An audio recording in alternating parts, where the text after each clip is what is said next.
नमस्कार मैत्रिणींनो, रेडीमेड पेटीकोटची उंची कात्रीने कट करून कमी करत आहे। प्रथम नेपा अर्धा इंचाचा अंतर ठेवून साईडला काढून घ्यायचा आणि त्यातून 2-3 इंच तुम्हाला जेवढं कट करायचं आहे तेवढं कट करून टाकून द्यायचं, कारण ते वेस्टेज असतं एक्स्ट्रा उंचीचं।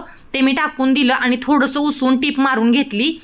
आता काय करणार आहे, मी याला नेपा बसवणार आहे वरून, म्हणजे वरूनच कट करून कात्रीने कट करून ही उंची कमी केलेली आहे। तर यामध्ये काय होतं पहा, उंची कमी केल्यासारखं अजिबात वाटत नाही। तर ते अर्धा इंच ठेवलं होतं, ते परकरला जिथं कट करून काढलेलं आहे तिथं जोडून घ्यायचं पुन्हा, म्हणजे मधूनच मी 3 इंच परकर हा पेटीकोट हा कमी केलेला आहे। तर अशा प्रकारे पेटीकोट कमी करायचा पहा, फिनिशिंग पण छान येतं आणि मस्त असं याचं उंची कमी होते। तर कसा वाटला व्हिडिओ नक्की सांगा, सबस्क्राईब करा, लाईक करा, शेअर करा आणि पेटीकोटची उंची कमी करायची असेल तर अशाच प्रकारे करा, म्हणजे काय होणार आहे तर ते फिनिशिंग खराब होणार नाही अजिबात देखील। खूप सोपी पद्धत।